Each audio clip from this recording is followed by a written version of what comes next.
Hey everyone, welcome back to Google Workspace Recap, where we review everything new to Workspace every week. My name is Jesse Nolan, my co-host is Steve Larson. We're here to help you keep up. We are counting down the weeks until Google Next is coming up. Still working on putting an event together, but we may have a lead on space, so I'll be sure to let you know anything that gets updated as it gets updated and keep everybody up to date. Please hit the link in the show notes to let us know that you would like to attend. Steve and I have our agendas lined up, which we're discussing a little bit at length before the show, and we actually independently chose most of the same sessions, so I guess great minds do think alike. We're also discussing how many shows to release while we're there, depending on timing, of course. It's going to be a little bit more challenging compared to in the past where we were remote for the show because there was no real in-person show, but this is going to be a whole different experience, so we're trying to figure out how best to bring that experience to all of you. So go ahead, Steve. You want to say something? Yeah, I just was thinking it'd be great to maybe speak and have some of the listeners that are maybe coming to Next on kind of an impromptu little interview, talk to you about Workspace, and kind of include you in the show. So we'll be around the conference room floor. We'll have some recording gear with us while we're there on the floor and trying to do some little impromptu recording sessions there, and then integrate that into some of those episodes. So look out for us on the floor. Ask us, hey, let's do a few minutes kind of interview essentially, or reach out to us ahead of time and let us know you'll be there, and we can figure something out and plan something ahead of time before we arrive. Normally I have my microphone attachment for my wireless lab, show that. But I moved out of this drawer and I moved it over into, I have a cabinet now for my production stuff because I've outgrown the little tiny drawer next to me over here. So it's over there, so I can't just whip it out and say, I'm ready for in-person interviews, but we are ready for in-person interviews. And that was the next line of my intro there. We definitely would love to have anybody who listens to our show come over. Please say hello. We'd love to meet you in person. And yeah. Do you have some wireless mics? Like lapels? I've only said that like 80 times. I've got the DJIs here. No. Yeah, okay, you've got the DJI. Okay, you got those ones, but they're not like the lapels. You got there's like little clip-on things, right? Yeah, they're clip-ons, but you magnet it to your shirt and whatever. I also have the where are those? Those are also in the rack. I have the Rode ones as well. But they both fit into the microphone attachment. So like you and I can wear lapels, and then we can also have the wireless one be on a mic and then record it all into something or other. I'm not sure how we're going to do that mobile. I can't cross manufacturers for that. I can do 2 lapels on DJI, and then I can wire them into the mirrorless camera that I've got here as well. Yeah. But I'm going to be carrying my backpack full of gear, so we'll figure it out. Yeah, that's why I was wondering if you had actual like wireless mics, like proper wireless mics that have XLR inputs, that have the transponder receiver. Yeah, I do, but running all that and powering all that in the middle of a show floor is challenging unless we've got a studio. I've got it. Like I have, because my device will handle 4 inputs, and it can be battery powered. It records to SD, and that would work. Right, but my XLRs need full power for the receiver because they're wireless lapels. They have a large they're battery packs, base right? station. Not they are battery packs, but they go to a Shure base station, which is that one needs power. Oh yeah, that's right. Those full 110 power. Yeah, that needs like a and as much as I have the power that I could bring with me, I'm not lugging around a 20-pound Anchor battery to power all of this stuff. If it worked over USB or over USB-C, I got a new Anchor 25,000 milliamp battery pack here that I could use, but that has the wattage out. It'll power my Mac, but it won't power regular 110. So a little bit challenging, but maybe we can figure it out. Maybe I'll dig out the old Zoom, whatever that thing was called, and that has XLR inputs. Maybe we can do that. But again, we still have the problem of needing full 110 power for the receiver. So I don't know. I think with modern technology of these little tiny wireless lapels, we can figure it out. I think they have attachments for these as well, which I don't have. But there is an input on each of these little devices here that you can click into, so you probably can get a wired lapel. But quite frankly, I found that just clipping it to your shirt, or even us holding it in front of our mouths with a windscreen on top, is going to have comparable sound. So I think that's definitely going to be sufficient. May not look 100% as clean, but oh well. It's live, so. Yeah. figure it out. You went partying this weekend. It's a big show in I did. your neck of the woods. I did. Lollapalooza was in town this week in Chicago, so Lollapalooza. was hanging out there for a couple of days, mainly Friday, Saturday, at the venue. Saw a few shows. Pretty fun. It's good. First time I've went in a long time. I think I've only been there once before, maybe like 2010, something like that, 2011. Oh wow, it's been a while. Yeah, it's good. And it's a lot of stuff. It was in Chicago, so it is. Yeah, a lot of stages. I think I don't know how many stages they had there. Maybe like 10, something like that. Wow. So, saw a few. Yeah, and then we also have Bruce Springsteen in town Wednesday and Friday this week. So the boss. Yeah. So he's coming around to play at Wrigley Field Wednesday and Friday. Maybe heading to that Wednesday and listen to see him. Very cool. Yeah. Once again, big thank you to our friends at Jamf who help us bring you these updates every single week. For anyone supporting Apple devices alongside Google Workspace, Jamf is a must because they can essentially help you manage or secure Apple devices so they perfectly integrate into your IT Google ecosystem. Google and Jamf integrations let you manage Chrome for safe browsing, achieve zero trust using Google Identity, and cover about every other aspect of using Google on an Apple device. It's really sleek. They also tailor device management and endpoint security to different organization sizes and industries with special workflows and solutions so really everyone can benefit. I'd be surprised if you haven't heard of them already, especially since we've mentioned them several times on this show before on other episodes that they have sponsored. But if you haven't, definitely go check them out. And even if you have, jamf.com/workspace recap. Again, jamf.com/workspace recap. Thank you so much for supporting our show. And now on to the show. Yeah, huge amount of updates number of updates that we saw in the end of week recap post, I think in a long time, if ever. We had 6 in that, and then 5 more during the week. So a lot of stuff to look at there. And then one thing actually that came out and made there's some changes made that just was kind of a UI UI change that I noticed. Not kind of go back and forth whether or not we like this or not from my perspective. But if you are enforcing labels on documents, the warning that users would see used to be right over the menu bar where users were interacting with things like the font and the font size and bold and italics. So those menu items there, it was impeding you to get access to those buttons until you put those labels in.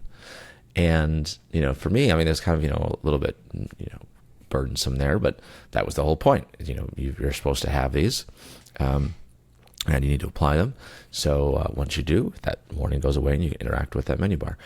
It's been since moved now to below it as a separate, full length kind of warning on there or notification. And it allows you to continue to work without, going over those icons. But now it just means that the user doesn't necessarily, they're not really forced to apply those labels. So maybe a little good, maybe a little bit bad. Kind of like the old way of doing it, but that has recently changed the other week. I noticed that. I think right after we recorded the show last week, or was it just before? I can't remember. It was right around that time, and that I noticed that. Mm-hmm.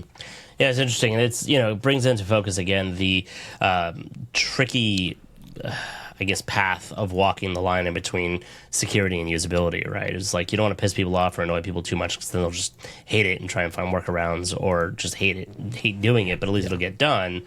But then they're not fans of the product versus allowing people to easily and efficiently do their jobs. But also oftentimes people end up giving up security features in exchange for that. So it's a tricky line to walk for sure. Yeah. Indeed. So in terms of the rest of the updates, that they did announce, first one in the end of week recap updates is the ability to empty the entire trash folder of shared drives in Google Drive. Linkable headings are now available in Google Docs.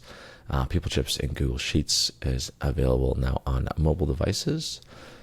The ability to add, drag, and drop to Google Drive multi-instance support on large screen Android devices is now out. We can insert emojis in Google Sites. Yay. More emojis. And being able to paste HTML into documents on iOS is now available.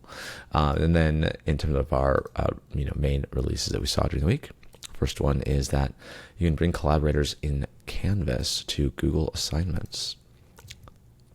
Next, we can import and convert sensitive Excel files into client-side encrypted Google Sheets. Google Classroom is now supporting grade export to Skyward Omlative. Never heard of that, but I'm sure those in the education space have, Skyward Cumulative. There you go. QML. Yeah, I was reading it here from, it looked like an O from here, but then I clicked in the doc and it's cumulative. It looks like. Made by Skyward. Yeah. Then Q&A moderation is now available for Google Meet. And then finally, there are some more granular controls for Google Forms. And to round everything out, we have a couple things here in the news. WordPress is going to be offering some free transfers from Google domains for a limited time. Google can take Chrome out of Chrome OS very soon. This is an article here from Android Authority, and that's interesting. Interested to hear what that is. And Workspace Recap Swag. We've made some new shirts, so you'll see us wearing those around the showroom floor. I feel like, Jesse, you might have to order a couple shirts in case I just want to wear a clean shirt every day instead of washing it. So maybe give me a couple if you can. How many days are we staying? Like 4? I mean, 2 would be good. Inside, outsides, forwards, backwards. Just kidding. I'm gonna be able to see the outside. That's the whole point. Yeah. Oh, for sure. Yeah. Yeah. Well, maybe we'll mix it up and get week. different types of shirts. Sure. Yeah. Can print an original one for me. Give me one of those finally. Yeah. Still don't. The print is starting to come off on that one actually. Ooh. Okay. After a couple washes, so Got that's why I got it as like a early test unit, and so I did not go with that. From? I don't remember where I got the first one from. This one I got from Vistaprint. I'm also looking at Moo for like stationery, funky type things, business cards, stuff like that. So I have a couple of different. Squarespace also does some printing stuff. So a couple of different avenues for doing these threads, thread up, whatever the hell it's called, threadless. Yeah. One of those thread, swag companies also threads, whatever they keep changing their name. Is also available as an option. So, there's a lot of competition in that space. But I do really like a couple of main brands for the sweater ones. Bella Canvas is where we got all of the Tab Geeks sweatshirts in the past. Pro tip, if you're looking to do swag, they're out of LA. They're a bit pricey, but oh god, are they comfortable.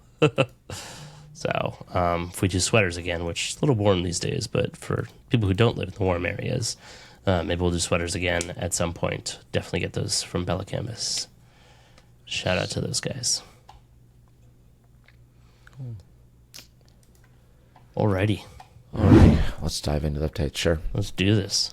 First one was the ability to empty those and empty the entire trash folder of shared drives in Google InDrive. Makes sense. So now you can empty the entire trash folder of a shared drive. So that just makes it a little bit faster and easier to get rid of everything when you need to empty the trash. Gotta say, this doesn't ever come up for me. No? I don't think I've ever tried to proactively go in and delete forever the trash in a shared drive, or even in my main drive. I guess it was something I uploaded once that was personal that I didn't want in the work drive, so I went and I deleted that right away. But I don't know. It deletes. If I trash it, it deletes it after 30 days. Yeah, so the only time I've ever needed to do it was when I was working with space constraints in some personal accounts. That's fair. Being able to clear that up right away, because otherwise it just sits there, and sometimes I actually see it sitting there more than 30 days. So it doesn't always automatically, I think, go away after 30 days. But maybe it does now. I remember seem to just remember things, not really actually deleting after 30 days. But yeah, maybe somebody who wants to be more secure about things also might delete things more proactively. Yeah. I do it from time to time, not too often. Mm-hmm. Next, you can now link. Headings are now linkable in Google Docs. So I thought these were always linkable, though. I always thought there was a way to, get the URL, because the URL always said heading with the ID value. So, right. I don't know. This is weird, because I just thought this has always been there. I don't know. I mean, I've certainly copied formatting, but that's not this. I've been able to copy links to headings. Yeah, there's copy heading. So copy the heading. Right. Because like if you're in ours right now, right? Oh, you can link directly to that point. It's an anchor point in the doc. That's what it is. Yeah, but that's always been there. It's always been there. Right. Because it says heading equals h.ebs, like I'm looking at our doc right now. Right? Well, this makes it easier probably. Well, silent release is not. We don't have that's not a heading, right? So it says copy heading link right there. Yeah. I just did it. Right. So. Yeah. So it definitely makes it easier. It's right there. You don't have to make it maybe you don't need to make it a table of contents heading. Is it just adding it to the menu drop down? Is that what it is? But it was already there in the URL anyways. You just go to your address bar and copy the URL. Yeah, so now it's a GUI way of doing it. I guess, right? But I don't know. It was always there in the URL. So that's why I just was wondering why this isn't even announced, because it's always been there. I don't know. Maybe for those who didn't notice that it was there in the URL bar. I guess. Well, yeah, it was just like in the structure of the URL. That's what it was. Right. Well, no, even if let's see, if I do it now, it appends, edit, header, heading, something to it, and that's right. Is that the same link? Let's see, copy heading link. Let's see, that's the same link. Yeah, they give it a GUI way of doing it. Yeah, I think that's it. I like GUIs. I don't know. Speaking of GUIs, I don't think I mentioned this on last week's show. Speaking of GUIs, hell of a transition right there. I had hands-on, I posted this on Twitter, I had hands-on working with Windows Server 2000. There you go. Yeah, dude, it's been a while. My brain was like, the gears needed oiling. They were grinding so hard because they haven't been used in 20 years on a server that old. And the thing that shocked me the most about it, and then we'll get back to after linkable headings, the thing that shocked me the most about it is how much of it could still be keyboard driven. It was a GUI interface, but I didn't have a mouse. And all of my old tricks were coming back to me. I'm like, oh, wait, I just do everything by keyboard. And so I was just navigating the Windows, actual interface, not with a mouse, but with a keyboard. And it was wonderful. It was refreshing to be able to do everything with tabs and spaces and backspace and enter and so easy. I was flying before I knew it, and it was like, oh, this is throwback right there. Yeah. But it was a pleasure. So definite throwback to a simpler time, maybe. Yeah. But I wanted to throw that in there because I like GUIs, but sometimes it's nice to go back to the old keyboard. And it wasn't, it wasn't a command line interface. It wasn't doing sure, you can do everything keyboard and command line interface. You have to. And even that is starting to get a little bit of mouse interface in them. But this was, I don't know, there's just something special about this. Figured I'd throw that experience in there for y'all. Yeah, cool. Next is the People Chips in Google Sheets. It's available on mobile devices now. So when you have, those fields in Sheets that are showing you information about that user, you'll be able to see that now on mobile devices. So you get information like the emails and phone numbers, and being able to email, chat, schedule meetings, and call someone from when you're selecting that cell and that user in on mobile devices. So that is available now on iOS and Android devices. Cool. Next we can now drag and drop to Google Drive multi-instance support on large screen Android devices. So now it can drag and drop between 2 instances of the Drive app, enabling you to quickly share files between folders, between those 2 different accounts. So you can move those, drag them, move them around. That's kind of cool. Yeah. Between the 2 different accounts is I think is the coolest thing. Part of that. It's nifty. Yeah, because it makes sense. I mean, if you have 2 side-by-side things in the same account, be able to move things around and I don't know, right, bring it somewhere. But recognizing that you're maybe moving it across accounts or something, that's pretty cool. Yeah, I imagine that would not work if it was Android for Work profile locked down. Yeah, I wonder though, is this just going when you drag it across? Is it just applying permissions to the user on the destination, or is it moving it? Is it copying it? I don't know. I don't have a large screen Android device to test this out, so I'm not sure the behavior. I do. I don't think I have. Well, first of all, the battery's dead. The whole point of this dock is that you're supposed to have. I mean, the tablet is that you're supposed to have it on the dock, so that the device, right, is supposed to have it on the dock so that it never dies. I haven't taken the dock out of the box yet. I keep playing with it on my desk, and I never actually took the time to install it on my kitchen counter. So that's definitely going to happen this week, and then it'll be charged, but then it won't be in front of me. So 6 of one, half a dozen of the other, I suppose. How many suitcases of toys and equipment are you going to be bringing to next? That's my question. To next? Oh my god! Yeah. Let's put it this way: I don't normally check bags when I fly. You don't have to Locally, and by local I mean to Vegas for the day or short hops like an hour and a half long flight, only for a couple of days. Little trips like this. Definitely checking a bag for next with all the gear, cables, chargers, etc., etc. that I'm going to be bringing. I would check the clothing and carry on the gear. Yeah. To that. Yeah. Exactly. Do not. I just mean that there won't be no. Throwback to another throwback here. I'm very nostalgic tonight. It seems throwback to United Breaks Guitars. It's a buddy of mine actually, who I met him at a conference years later. With guitars all the time. Yeah, so he's a musician, and he had a Taylor guitar that United chucked around in their baggage, and they broke. And he went. It was before social media. What do you call it? Social media activism, like reach out and then go viral for being because it's a crazy story. Before that was a thing, and he sort of helped write the book on that, because what he did is he made a YouTube video with his band called United Breaks Guitars, and the video had millions and millions of views. I think today it probably has 10 or 20 million still on it. And basically the guitarist Dave Carell.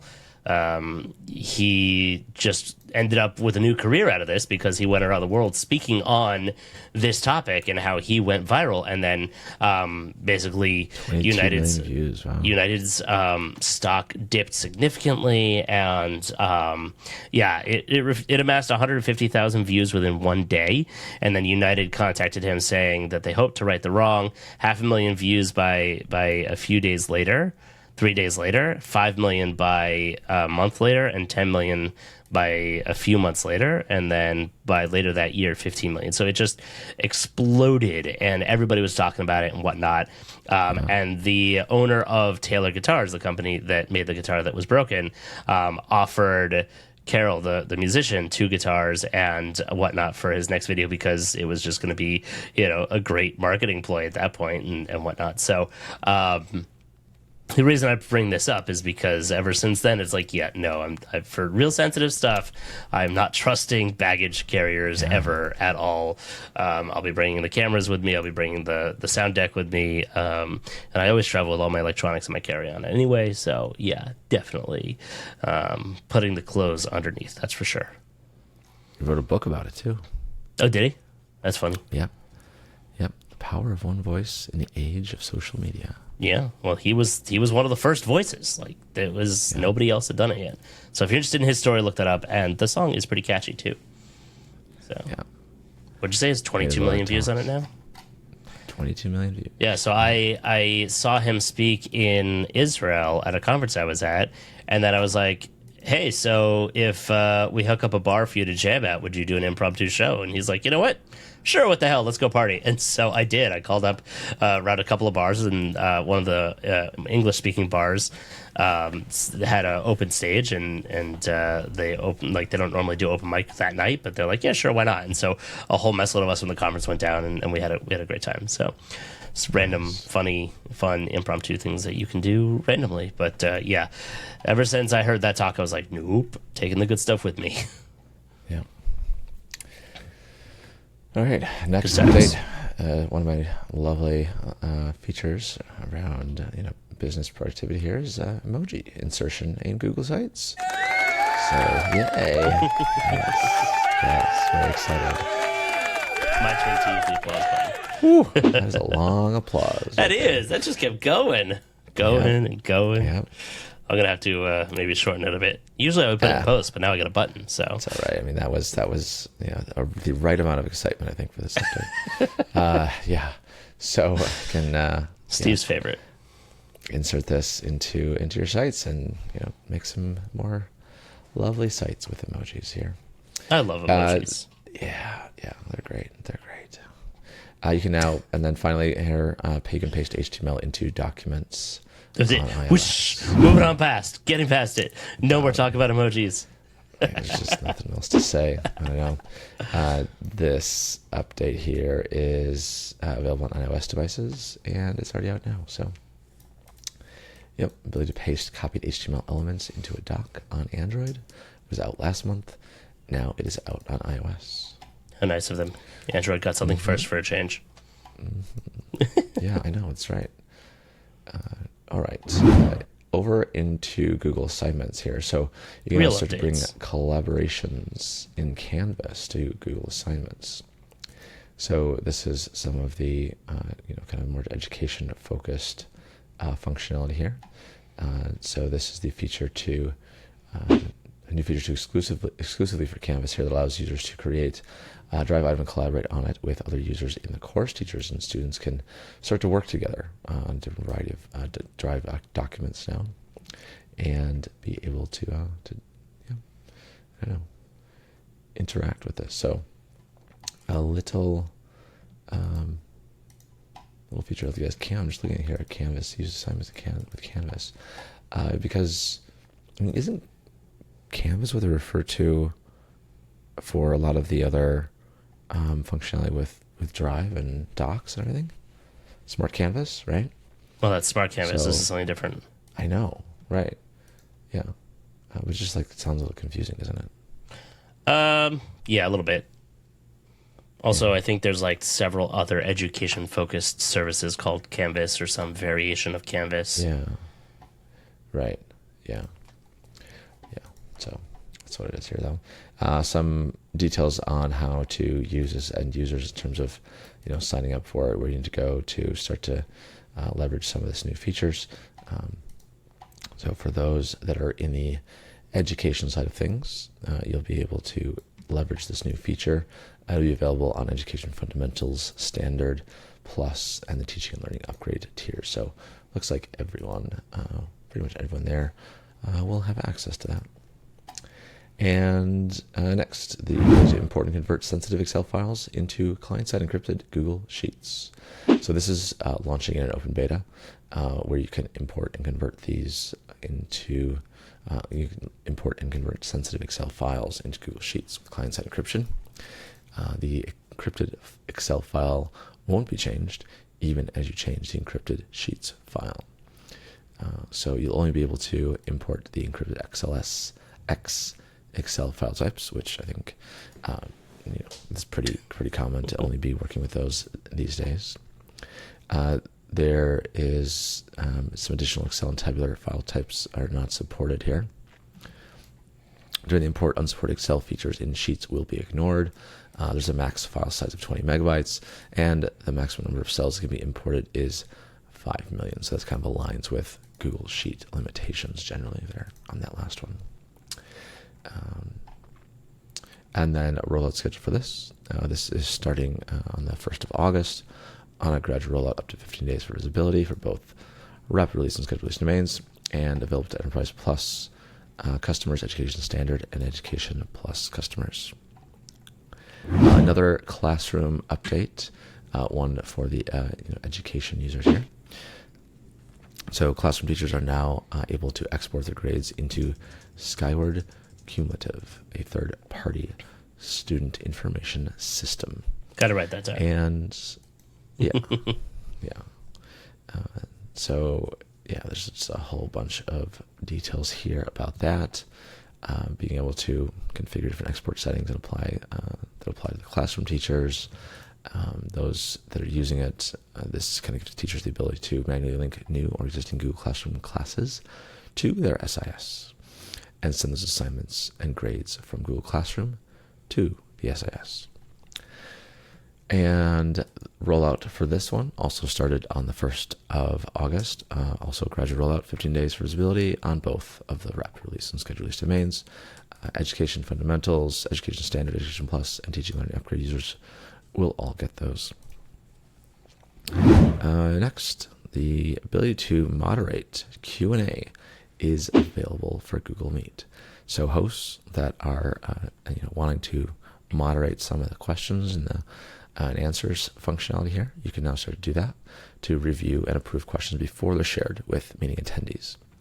So, typically pretty good for situations where you're maybe hosting a large-scale external event. Most of the time, internal events, everyone's able to post stuff and do things kind of freely. But whatever you need, internal, external, whatever it is, that'll work for both. So this will give you that kind of control that you may want to have before that gets seen by everyone in the meeting. This is a new feature that'll be off by default, so you're gonna have to enable this as a user in your meeting to hide each question until a host approves it, and then someone will need to kind of actively monitor and approve those so that others can see that question before it goes out. Same rollout pace here, August 1st, gradual rollout, both scheduled release, rapid release domains. This one is going to be available to Workspace Essentials, Business Standard, Business Plus, Enterprise Starter, Education, Enterprise Essentials, Education Plus, pretty much everyone else here, Enterprise Standard, Enterprise Plus, Education Plus, Teaching Learning Upgrade, as well as nonprofit customers. So available to, it looks like pretty much everyone other than Business Starter tiers. I was recently in a meeting with somebody who apparently just uses Meet for going into meetings and not much more, like many of us. But they opened, I had them open up the settings panel for something, and they were just like, whoa, there's a lot of new stuff in here. I was like, there's been a lot of work that Google's been doing on it lately. Yeah. There's been a lot of feature releases for it. Mm-hmm. And then finally, we have some more granular controls for Google Forms. So there's going to be a new toggle in the admin console to add some controls for for who can access those forms, Google Forms and features services. So when this is disabled, end users can't create, edit, or respond to Google Forms, for example. So this is just it looks like in the admin panel here to being able to control that a little bit more. So forms, of course, be on by default. It can be disabled, the domain, OU, and group level. And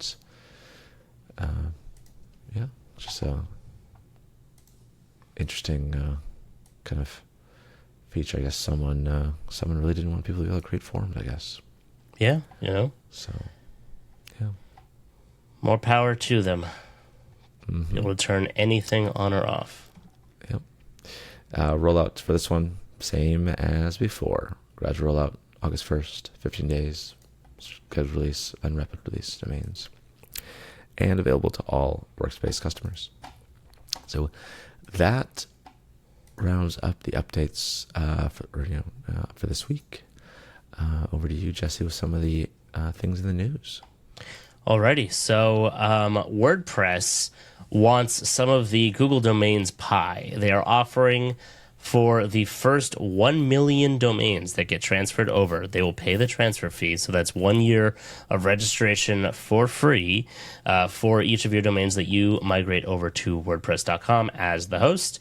But again, that it's only for the first million domains. Now, there are 10 million domains on Google domains, apparently. So I don't know exactly how long it's going to be, but I imagine that it's not going to disappear that quickly. So if you, because this article was already, I don't know, August 2nd it came out. So I think you'll probably still be fine there. Go ahead, Steve. Yeah, I don't know. I probably should have talked about this when we, talked about the announcement of the domains kind of going away. Why didn't Google just transition this over to cloud domains on the GCP side? That would have been nice, but that's not consumer. Domains is consumer. Well, I know, but just say, hey, we're they should give us the over option. to GCP. Yeah, just move over No, to GCP. domains is still it's a consumer product. It's polished for consumers. It's designed for consumers. The UI is good for consumers. Consumer takes one look at GCP, they're going to have an aneurysm. Probably, yeah. Okay. You want it to be consumer friendly, and GCP is not. Now, they should have stayed in the domain game. They should have made Google Cloud Domains what we were already using Google Domains for anyway.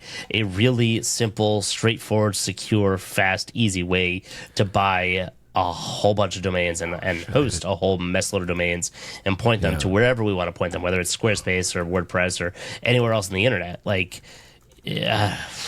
Whatever. Sometimes I gotta have domains over there. I gotta move them. Now you gotta. Well, they'll move anyway. They'll just move to Squarespace. Oh no! Wait a minute. It says managed by cloud domains. So I think I do have to manage. Cloud domains is supposedly all. Hey, you know what? That blog post never came out. They were supposed to. There was going to be a blog post from Google detailing what was happening here with more information. I never saw it. Did you? No, did not. The announcement that we saw was from Squarespace. I think Google tried to just, pull a fast one on us. Gonna have to reach out to some folks on that one because I had heard that there was definitely a blog post coming, and I haven't seen it, so I'm gonna look for that. And if it's there, I will bring it in hopefully next week's episode, or see what we can find, because that's curious. Anyway, the WordPress, back to that update here, WordPress says that it will only raise prices if wholesale costs go up and compares itself to Costco. In that vein, other benefits include fast DNS speeds, privacy protection, and free SSL installs. They say, as far as performance, their DNS speeds are faster than Google, GoDaddy, and DigitalOcean, but don't take their word for it. Feel free to check at dnsperf.com, and there's a link in this article to do exactly that. Squarespace had said that it would honor all existing Google domains renewal prices for at least 12 months after the sale closes, which we don't have a firm date on here, and perhaps that is what Google is waiting for before they do a blog post on that, is an official closing date or something to that effect, confirmation, etc. So I guess if you're interested in this saga, if you will, stay tuned. Sorry, I just jumped out of my head because I loaded up this site and there's an ad playing very, very loud, even though the volume said it was muted on there. So I just jumped out of my skin trying to finish that update. Apologies, folks. Thanks for that, Android Authority. Well, it's not them per se, but there is a video ad on their page with frickin' audio autoplay on, so screw you guys. All right, get my heart rate back down to normal so that I can focus again here.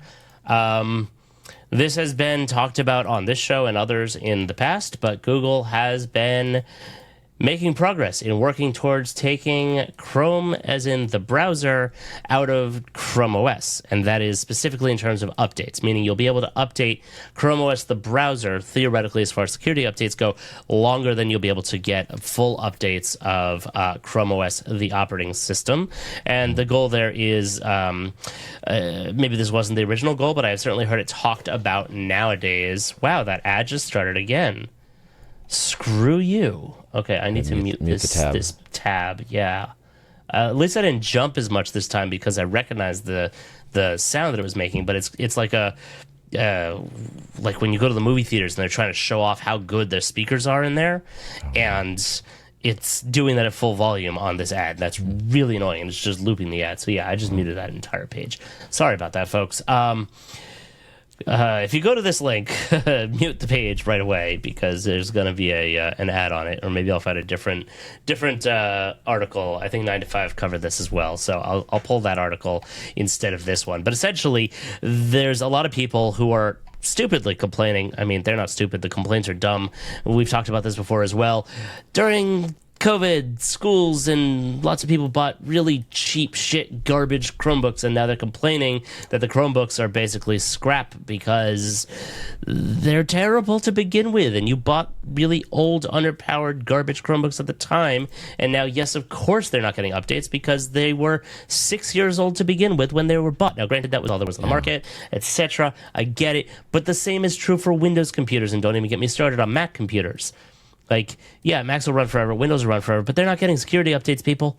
Nor is Chrome OS. So I'm preaching to the choir. I'm sure anybody who is on the show probably knows this, especially since I went on a serious rant on it several weeks ago or months or whatever when the first time this came up. But essentially, this should appeal a lot of those folks, appeal to, or appease, rather, is the word I think I was looking for there.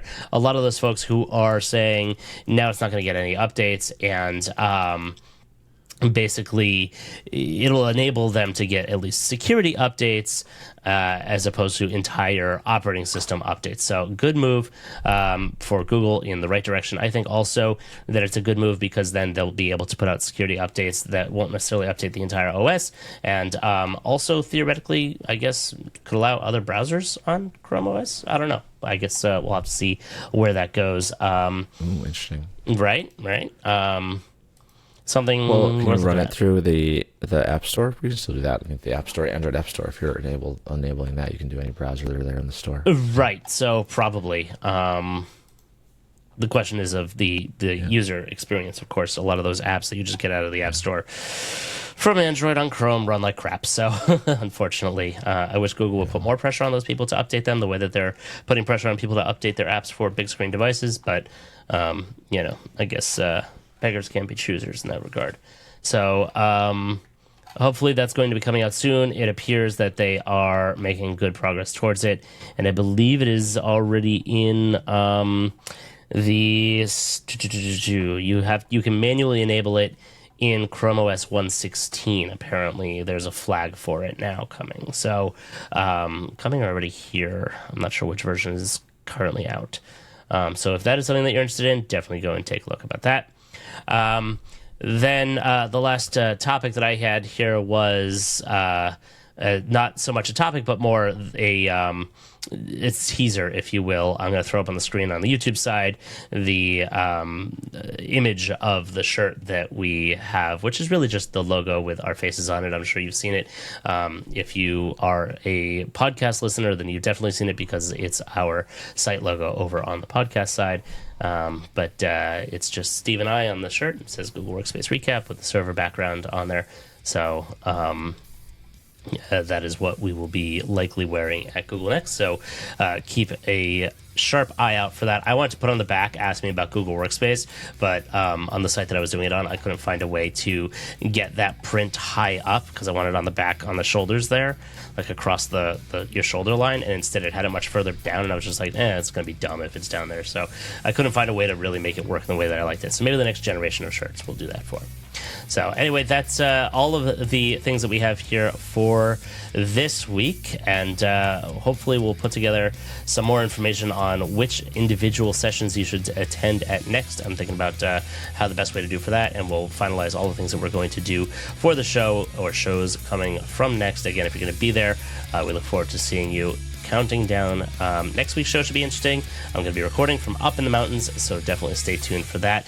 That's all for this week. Send us your questions and comments on Twitter, at Workspace Recap, and on our website, workspacerecap.com. Hit the subscribe button, thumbs up wherever you're listening, 5 stars, etc. Drop your comments if you're over on YouTube down below. Have a great week, and we'll see you next time on Workspace Recap.